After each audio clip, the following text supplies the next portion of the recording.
Biden family corruption. What was in that form today? Julie Kelly joins us to talk about the Trump indictment. Darryl Cooper about America and our current state, and a great light in the mood. All that's coming up tonight on I'm Right.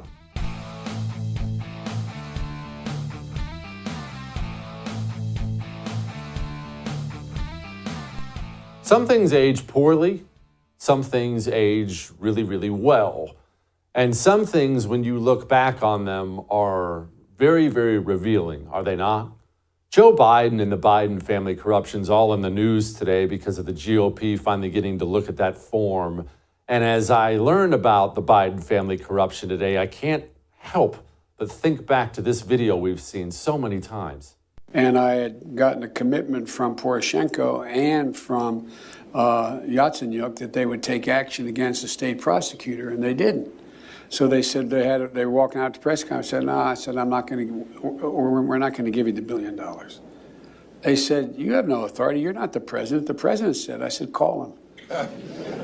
I said, I'm telling you, you're not getting the $1 billion. I said, you're not getting the $1 billion. I'm going to be leaving here. And I think it was, 6 hours? I said, I'm leaving in 6 hours. If the prosecutor's not fired, you're not getting the money. Well, son of a got fired. Look at that. He was going to hold back your tax dollars unless they fired a prosecutor. I know you've seen that before, but man, that video just got a whole lot more interesting today, didn't it? Joining me now, Senator from the great state of Wisconsin, Ron Johnson. Senator, okay, Congress has been going back and forth with the FBI over a document alleging Joe Biden did this, Hunter Biden did that. Apparently they were allowed to look at it today. It makes that video awfully interesting, doesn't it? It does.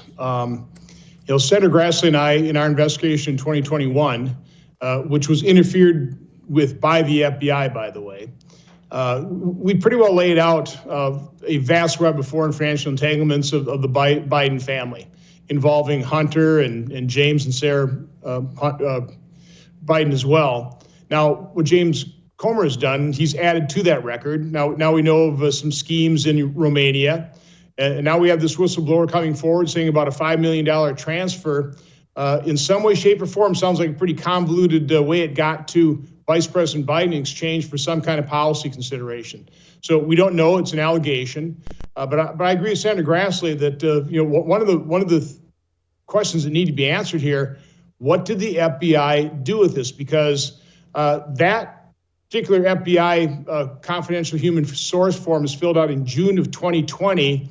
Senator Grassley also has a whistleblower saying that in August 2020, they developed a scheme to downplay the derogatory information of Hunter Biden. That was the same month that the FBI gave both Senator Grassley and I an unsolicited briefing, basically trying to warn us off the Hunter Biden investigation, saying we are targets of Russian disinformation, trying to taint what we were trying to do as well. So, by the way, they then leaked that briefing in May of 2021 to smear me, thereby interfering in the Wisconsin 2022 Senate election. So, again, the corruption seems to be running pretty deep, at least in the heads of some of these agencies.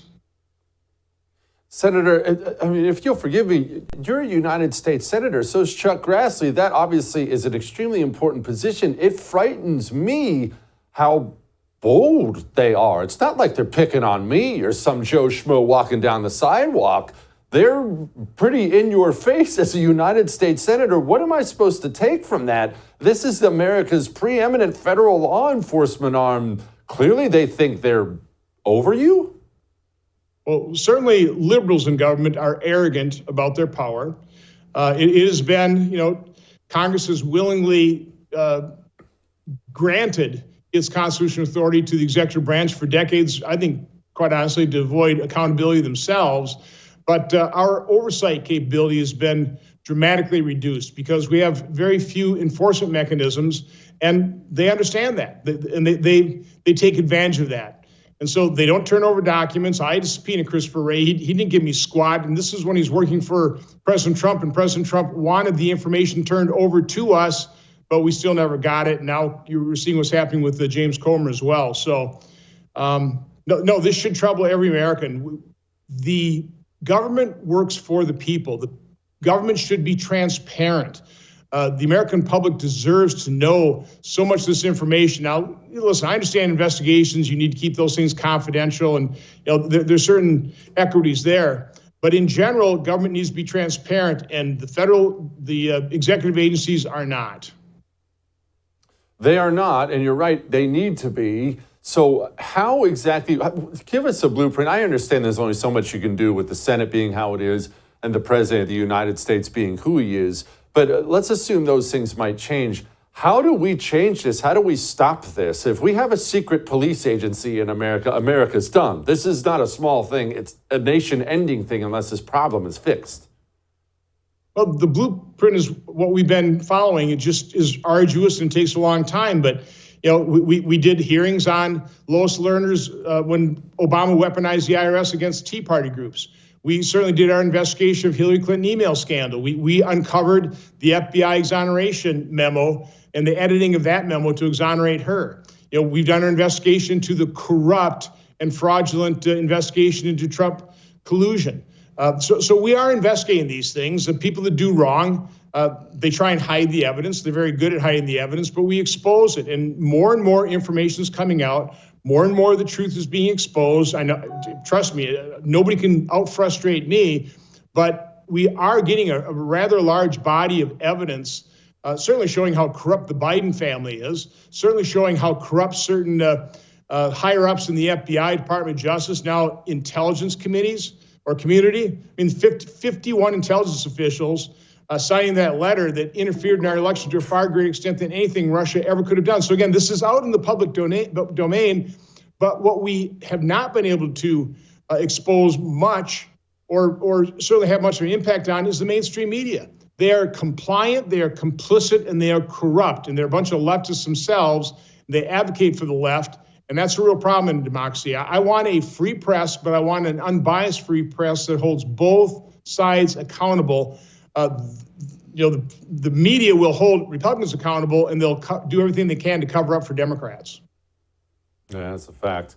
You have another whistleblower involving Hunter in the IRS. Do I have that right? Correct.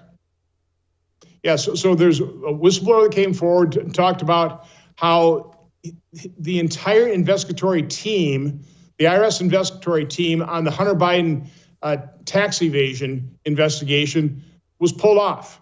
I talked to a former head of the criminal division in the Senate Finance Committee, and in his 30 years, I asked him, is that unusual? Have you ever seen an entire team pulled off a case? Never. So it's pretty much unprecedented.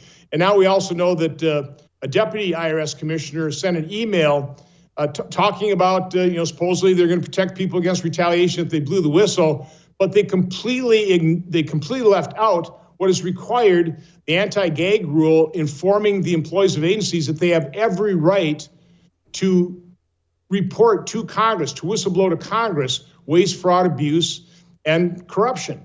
And so Chuck Grassley and I have written to IRS Commissioner Werfel demanding that they reissue that memo and make sure they disclose the anti-gag provision and make IRS employees aware of the fact they have every right and have whistleblower protection to come to Congress and tell us the truth. And we need a lot more whistleblowers. There's a lot of corruption throughout federal health agencies, federal law enforcement. We need people coming forward so we can expose the truth so the American public understands it. Amen. Senator, go get him. I appreciate it. Have a great day. DOJ, sights set on Trump. Julie Kelly's been all over this stuff for a very long time. We're going to get with Julie Kelly next and ask her what's coming. Apparently it's coming next week. What is coming? What should we prepare ourselves for? We'll get to that in a moment. Before we get to that, let's get to mistakes. We all make them. I've made many, many, many in my life. I know you're going to find that shocking. Okay, you got a timeshare. Hopefully you enjoyed it for a while. And you didn't know, no one does, that you were never going to be allowed out. Once you're in, you sign that contract, they tell you, sorry, you're in for life. Pay your annual fees. Even though you don't use it anymore, don't want it anymore, sorry, you signed the contract. Lone Star Transfer caught on to this scam a long time ago when they decided to dig in and start helping people. This is a family company. They've helped over 18,000 timeshare owners legally and permanently get out of their timeshare. You're not stuck. You're one phone call from freedom. That's it. Make a phone call. Listen to what they can do. They guarantee it in writing.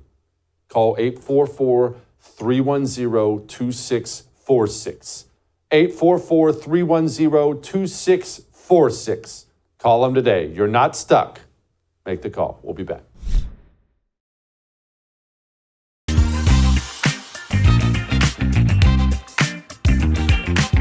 The Anti-Communist Manifesto, a new must-read book from Jesse Kelly. Get your copy today at jessekellybook.com or wherever books are sold. I still love how scary that guy's voice is. I'm so scared. I'm going to go buy the book. Joining me now, fellow author, her book you've read long ago, I would hope, January 6th, Julie Kelly joins me now. Julie, I am now a world-renowned author like you are, and I just feel like a better person, a different person today, Julie, than I ever have before. I feel more important and handsomer. And you look that way too. I mean, you know, Jesse, the confidence that you've really been lacking the last few years, it's finally coming through. I'm so glad to see you comfortable in your own skin. So happy for you. Congratulations, though. I bought 4 copies. I'm going to give them to my favorite communists. And I encourage everyone to rush out and buy your book, at least 1 copy, preferably more. Thank you. Thank you, ma'am. All right. Now that's enough of that stuff. Let's get on to thank you. Let's get to the Trump stuff. And I know where I heard it first. I know where people who watch this show heard it first. They heard it out of your mouth. Julie, what are we to make of all this? I mean, this is going to be a really sad day for America. Unfortunately, you will see half the country and the entire national news media cheering this. But this is new dangerous territory for a country. It puts us on par with banana republics and other Marxist, historical Marxist countries where things like this happen. Not only where you round up, concoct bogus charges and investigations into a former president or political leader, but also to his supporters. And as you know, Jesse, that's already been happening now for 2.5 years. So this first indictment from Jack Smith, the special counsel handpicked by Merrick Garland, the first set of criminal indictments will be related to Trump's possession of classified documents and alleged obstruction of that investigation. But as you know, Jesse, this is only the first bite of this apple. And what's to come related to the January 6th investigation, those charges will be far worse and pose a far greater legal jeopardy for the president than the classified documents. Okay, so help me understand this, Julie. So this is not going to include the whole January 6th stuff. This is just about the documents, or are they combining it all? This is the JV and the V is going to come later. Is that what I'm to take from this? Yeah, that's a very good way of putting it. This is probably the weakest case. It's the easiest case. There will probably be 2 indictments, one in the Southern District of Florida that will deal with probably the obstruction case, since that allegedly happened at Mar-a-Lago. And then DC could have an Espionage Act, a violation or indictment, which is just crazy. But this will relate to the classified documents. Jack Smith is also continuing to investigate Trump for the events of January 6th. And Jesse, as you and I have spoken about, this is far more dangerous for Trump because this could include charges like seditious conspiracy, obstruction of an official proceeding, conspiring to obstruct. Those are very serious felony charges that will be easy to prove in Washington, D.C. And all of those carry pretty hefty prison sentences. So that will be an even bigger bombshell. And that indictment, I expect maybe July, August, but not too much further away. Okay, so why, let's go back to the obstruction one really quickly, the baby one, the junior varsity one. Why do this in Florida when obviously they would have a much more favorable jury in D.C. and we're not dealing with people who follow the law here? Is it just that they had to do it in Florida?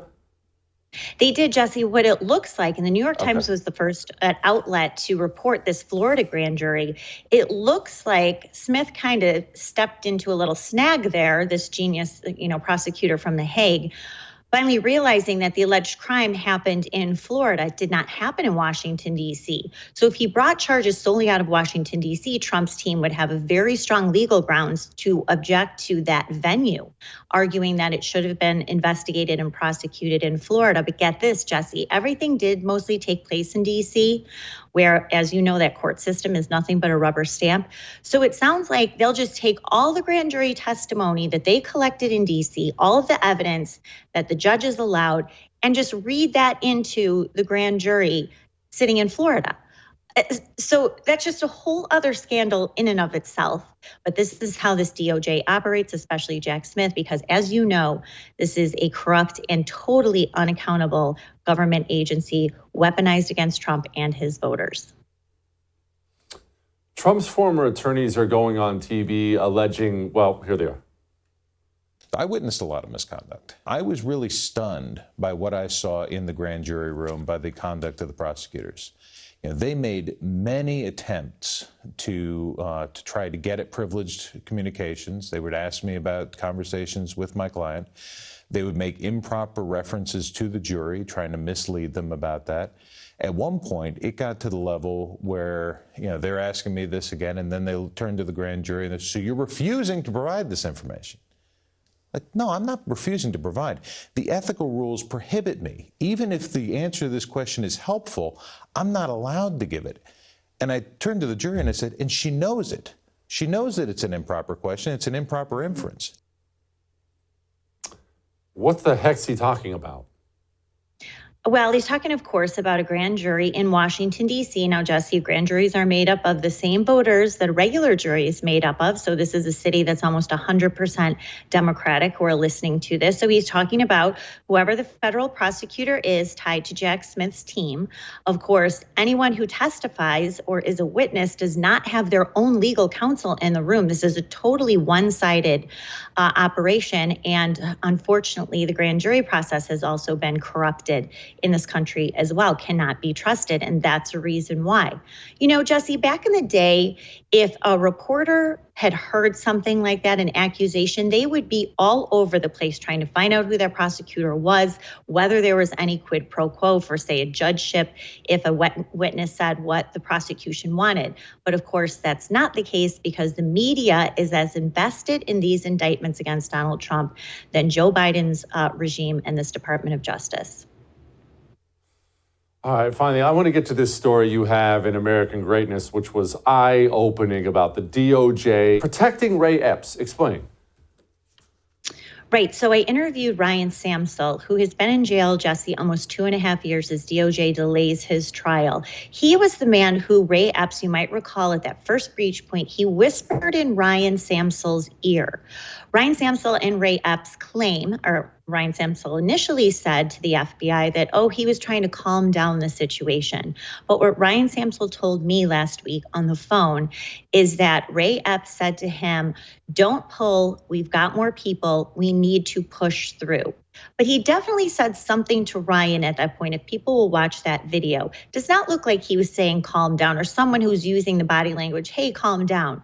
He's kind of leaning in saying something secretive, which then provokes Ryan Samsel, not provokes him, he's a grown man, to do what he did. And that resulted in overrunning that first exterior barricade and knocking over a few police officers as they both, including Ray Epps, ran up to the area outside of the Capitol that was restricted access and stayed there for at least an hour and a half.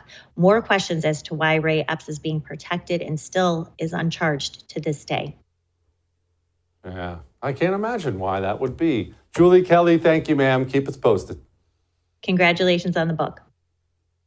Thank you, ma'am. We're going to talk to one of my favorites, Darryl Cooper. We'll talk to him next. Now, let's talk to you really quickly. We talk about saving America all the time and want to save America, right? Save this place, save them from the commie scum that's destroying this country. But we can't do anything to save America if we haven't taken care of ourselves first. Starts with ourselves, then our homes, then our community, and then America. We have to start with ourselves first. Fellas, if we are a bunch of low-T weenies, we can't do anything about America. And guys at the age of 20 now have low testosterone. There are a lot of reasons for this. One of the big ones is they put estrogens in the waters and the plastics. That's real. That's not some internet theory. That's real. Testosterone levels in free fall. They're half of what they were 50 years ago. Chalk is trying to change that, not with big pharma pills, with natural herbal supplements, natural ways. What if you could have a 20% increase in your testosterone in 90 days? How much do you think that would change your whole life, your work, your home life, every part of it? Ladies, there's a female vitality stack. Men, there's a male vitality stack. Go get a subscription, and I ask you to give me 90 days. 90 days, natural herbal supplements, and you tell me how you feel. I want you to email me and tell me how you feel. Go to CHOQ.com. Promo code Jesse gets you 35% off the subscriptions. That's amazing savings. Chuck.com, promo code Jesse. We'll be back.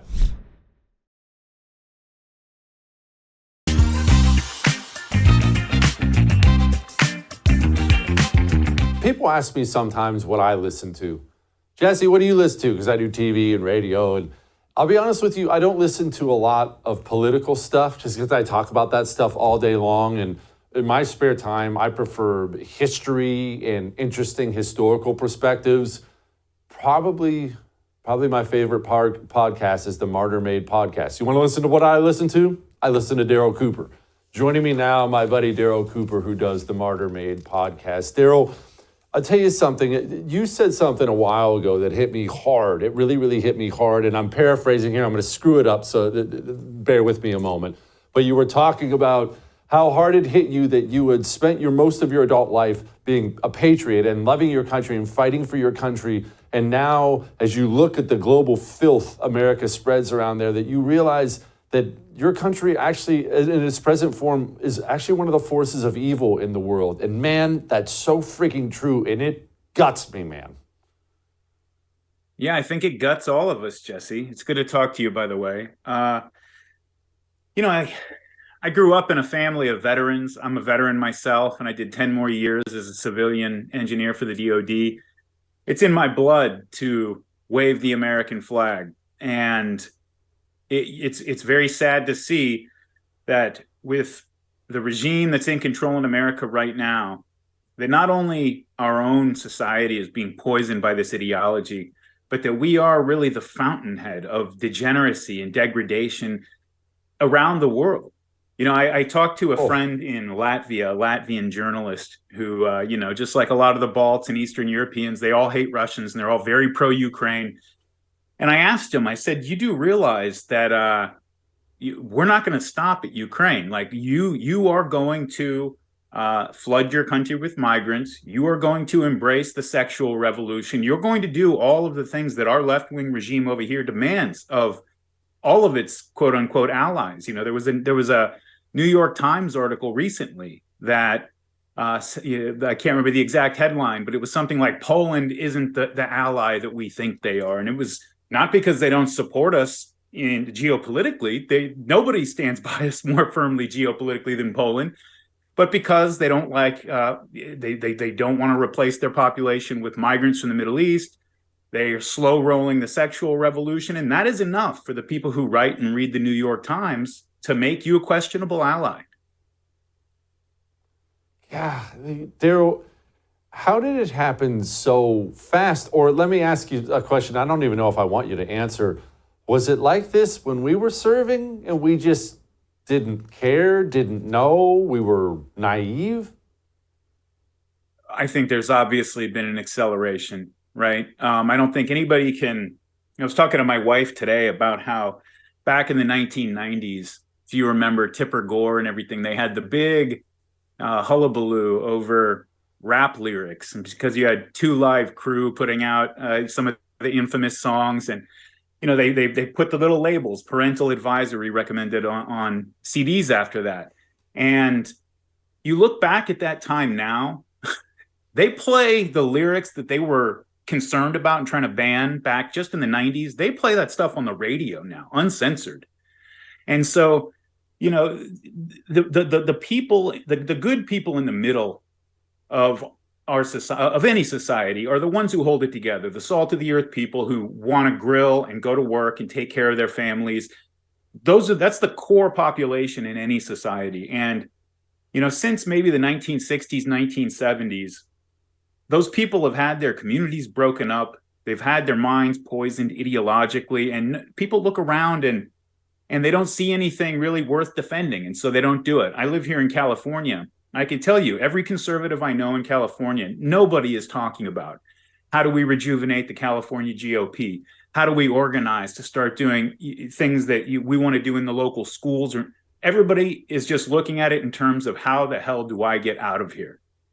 And eventually you're going to run out of places to run, and you're going to have to take a stand and actually defend yourself and fight for the kind of country and community that you want to live in. What does that mean for us as a future of a nation? Because human migration is real. This is the history of the world. I mean, people want to know how the Huns ended up clashing with the Romans. It's because they got run out of the Asian steppe by other tribes and ran smack dab into the Romans. Human migration is real. It's what's happening. You can't stop it. I can't stop it. Americans are migrating out of these blue places that are turning into hell to other places. And I don't know what that means for the future, but I can't see it meaning anything good in the end, Darryl. If there's no longer a mix and it just becomes separate, that probably doesn't end well. Yeah, as a quick aside, I always love pointing out to people that those hordes of steppe horse archers that would come up and just wipe out civilizations in Europe and Asia over the centuries, those were the people who got run off the steppe. It wasn't the toughest people out there. Those are the guys who got run off.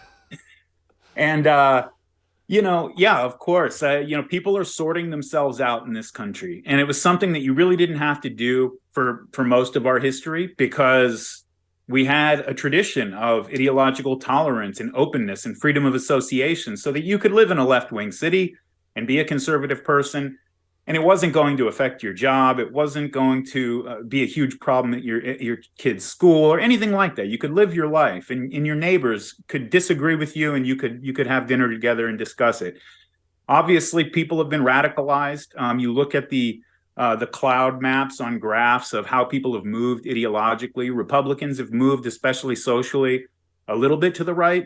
Democrats have moved way off to the left, so that these things the two clouds used to have a pretty good Venn diagram overlap, and now they're just completely separate. And so, once this sorting process takes place, the question is what that's going to lead to. People talk about national divorce. People talk about balkanization.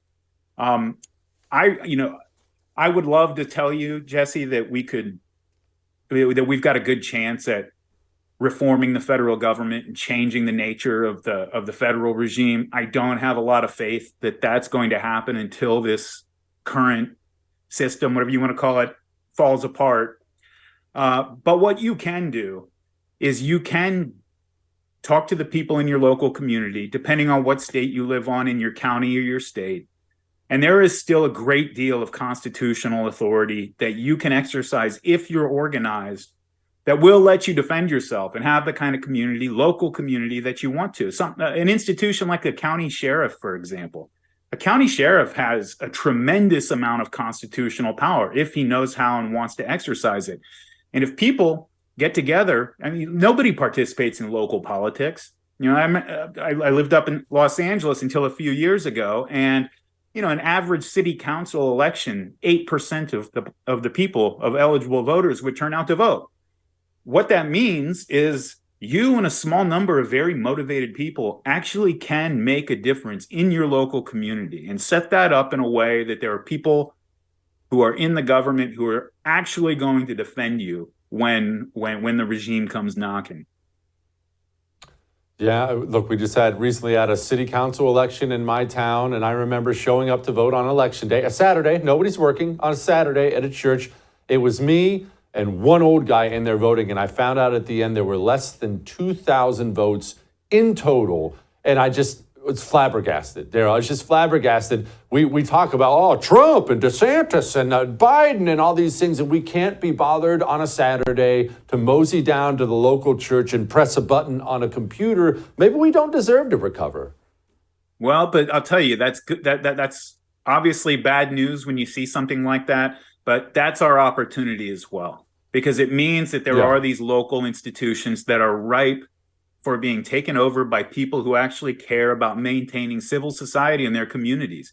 And it's something you can actually do because only 2,000 people show up to vote, which means you and a couple dozen of your good friends that get together and meet once a week and everybody talks to their coworkers and neighbors. That's a lot of influence, and you can actually do that. I recently lived in a Ventura up a little bit north in California. It's a city of about 150,000 people. And I was able to call up and have lunch with one of the city council members there. And I'm nobody. I just wanted to talk to him about something that was going on in the town. And they took it. I got a lunch with the city council member within 3 days. And it was because they never got calls from anybody in the community wanting to have lunch with the person. Nobody's really engaged. And so that does provide an opportunity. Amen. Darryl Cooper, it is the MartyrMade podcast. It's my favorite. Thank you, brother. I appreciate you. Always good to talk to you, Jesse. Thanks. You too, bud. All right. Everyone knows how much I hate the word literally. We're going to have to go to war with Smythe next about that whole thing. Before we get to that, let's talk about your dog. We love them. We do. We come home and they just bombard us.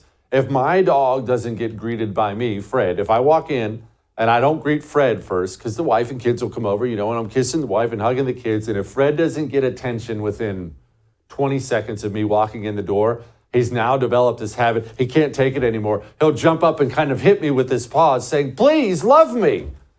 And I want that to last. We give Fred rough greens because I want that to last.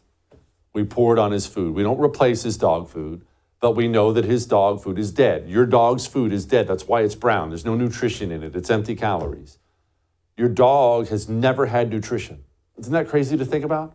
Rough Greens is the nutrition. All natural, created by naturopathic Dr. Dennis Black. You pour it on their food. They love it. They scarf it up. You will see physical differences in your dog. Your dog will be around longer and healthier longer.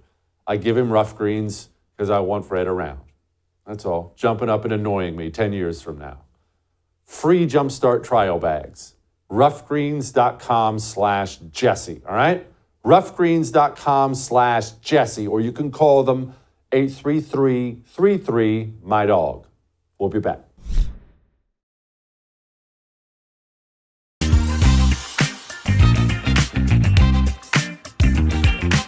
Well, I know it's no surprise to you, certainly no surprise to me, that the Anti-Communist Manifesto has been a gigantic smash success. I can't believe that. Actually, it is a surprise to me. I can't believe that. But there is one seriously bad part about it, and that bad part is you. Because you found out that I hate the word literally, and now if you go look at the reviews online, everyone has chosen to use that word reviewing the book. Oh, they're all 5-star reviews, don't get me wrong, but everybody dogging me with this freaking poisonous word. I can't take it anymore. And maybe the worst culprit out there is my buddy Kay. She writes for Daily Caller about social decline and apocalypse, and she's not really, really talented, but she does use the word literally, and when you combine that with the fact that she's currently sitting on an exercise ball, she might be the whitest woman on the face of the planet. Kay, go ahead and try to defend this word, because it can't be defended. It's killing me. No, it literally can't be defended. Neither can my choice to literally be sitting on an exercise ball, which I do for my back. It's a great life hack. It's cleared all my problems up. I know what it sounds like. I know what I am. But, I literally just, every single day, I just keep going. I love the Anti-Communist Manifesto. It's a fantastic piece of work, Jesse. It's literally one of the best things that I've ever read.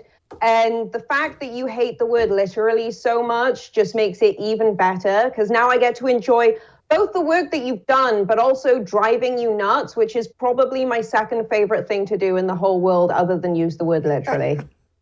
I can't take it anymore, Kay. Between that, the exercise ball, I'm sure the essential oils are probably just off camera, just to complete the white woman picture. Anyway, you do write about the apocalypse. I talk about climate communism in chapter 6. These are my brilliant words, Kay. There's nothing that the true believers won't attribute to climate change. Every single observable phenomenon in nature is now considered that the prophecy is coming to pass. With all climate-related events now blamed on climate change, the environmental religion has found the perfect basis for control. And since everything human beings do expels CO2, they can control everything. Gosh, that is so witty and brilliant, don't you think, Kay? No, it's literally fantastic. Brilliant words, all in order. It's superb. But no, to get back to the more sort of like serious point here, you're absolutely spot on, Jesse. I mean, what we've seen in Europe, what I experienced growing up, is a true indoctrination of ignorance in our relationship with the natural world. So for any of your viewers who don't know, part of my degree was in climate change, in the study of climate change. And there's a lot that gets left out from kind of the mainstream headlines and the mainstream rhetoric on this subject matter. For example, there's an entire subfield of study within climate change called uncertainty, because there are so many unknown factors. And while we can look at historical climate and sort of see point blank that we're actually living in a pretty calm time climatologically, like the only real issues that we have with the climate come from our own greed, and that doesn't actually impact sort of like the climate as in the air around us. I'm talking about sort of like things with polluting waterways, the fact that we've got very corrupt organizations who manage most of our natural resources, things like that. And then you can kind of flip to the other side of it, right? We've got this natural relationship with the world, but now we've also got this sort of like mass psychological manipulation that has given so many global governments. I mean, America is really one of the last holdouts, if you can believe it. But pretty much all these different global governments are now taking away freedoms from people like you and I, all under the guise of this thing, climate change, that we don't actually fully understand at all. And actually, the fact that we don't understand it doesn't mean that we can't deal with what the planet is throwing at us. We just choose to adapt in the wrong ways. It's so stupid to me. Literally. It is. Okay. And you know what? This actually brings up a point that I've thought of a lot. Something that bothers me is these people, these anti-human communist pieces of trash, they will cut us off from actually addressing things we want to address. Like you just mentioned, pollution and things like that. I grew up hunting and fishing and hiking and things. And if I see a beer can on the ground out in nature, it just makes my head want to freaking explode. I freaking hate that. I hate the massacring of the environment, which I love. But I can't really talk about that very much because these people have hijacked the whole thing and they think the air I'm breathing out and cow farts are making the world warmer. So they've cut us off from talking about things I would love to be passionate about. Some corporation massacring a mountain, dumping a bunch of stuff in a river, and putting toxins in the ground that cause cancer. These are real things I would love to dig into, but since these climate nutters have hijacked the whole thing with their cult, that you can't even address it. Well, that's something that I'm really trying to tackle within my career. And you know this very well. When I came out to the States, I was a very liberal socialist. Progressive and wokeism hadn't really become a thing yet. And as that sort of swept in, I was living out in California. And aside from the humanitarian crisis that is California, when I look at the way that the land is managed there, under sort of so-called Democrats, if you will, I just think they're all part of the global elite at this point, and that's all scum. But when you look at the way they actually manage the resources they have, none of it makes sense. So like, for example, over the last 6 months, we've had some of the highest levels of precipitation in California in the last 100 years, we think. There's no way to really know exactly what it was, but that's a whole other subtopic. I want to make sure that that water resource is managed effectively, that we avoid flash flooding as soon as we start seeing this massive melt. We've already had 2 lakes that disappeared off the face of the earth because of terrible management of California's water supply. They've just come back. I want to make sure that that kind of stuff is managed appropriately, and I want to point fingers at the people that aren't doing it. And when I hear politicians teaching essentially young kids that, yeah, cow farts are the worst thing in the world and we all need to be eating bugs, that's the first place where I turn around and say, well, how about then we teach kids how to actually have that relationship with the planet, to take nothing but photographs, leave nothing but footprints. That's the way that I was raised in how you're supposed to interact with the natural world. if we really want to help the planet, we have to do it by teaching as many people as possible how to do that on an individual level. It does not come from this sweeping reform. If these climate nutters really wanted to fix something, guess what?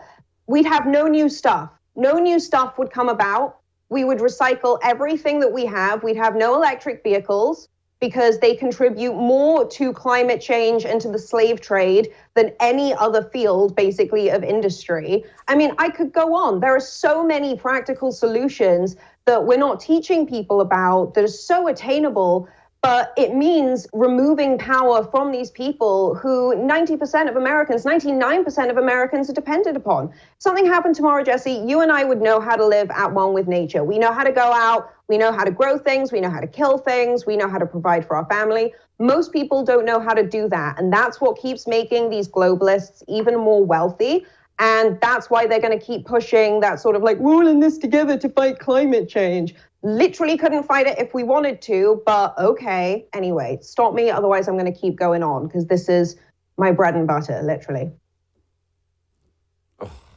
Okay, Smythe, you are the worst person, but I love you. Come back soon. I love you too. I'll be back soon. The worst. My friends are the worst people. All right, we have Lighten the Mood coming up. Now, here's something you can do for the environment. Not the whole environment. I'm talking about your environment. The environment inside of your office, inside of your home, your bedroom, your living area. Your air has viruses and mold in it. It's not that you have a dirty home or a dirty office. That's just the way it goes. It has viruses and mold in it. It's part of the reason we get sick, part of the reason we wake up with the sniffles and our eyes are itching all the time. You know you don't have to live like that, right? You can live, at least while you're inside, with clean air. Eden Pure Thunderstorm. It's this wonderful little air purifier. Smallest one I've ever had. They're normally these big, loud towers. Not Eden Pure Thunderstorm. It's just this wee little black box. Goes right in the outlet. You don't really ever know it's there. Go plug one into your bedroom and leave and come back in an hour and tell me what you smell. You can smell that your air has been cleaned the way nature does after a thunderstorm. You never even have to replace a filter. Plug it in, enjoy being healthier. I'm allergy-free now, thanks to the three packs, $200 off. Go to EdenPureDeals.com, code Jesse. That's how you get a 3-pack, $200 off. Go now. We'll be back.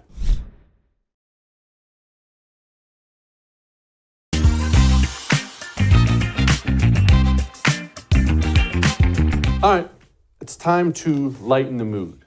And to lighten the mood, we thought it would be appropriate tonight to let you know of this incredible opportunity. It's a once-in-a-lifetime opportunity, really. And what is that opportunity? You have the chance to meet me. What an awesome privilege that is for you to get a chance to meet me. No, seriously, we're doing a book tour. The book tour begins on Saturday. We've got Houston, we've got Salt Lake City, we've got Harrisburg, Pennsylvania, we've got Tampa. Now, how do you get in? How do you know about these things? JesseKellyBook.com has all the info on the book tour, and it has a place where you can buy tickets ahead of time for the book tour.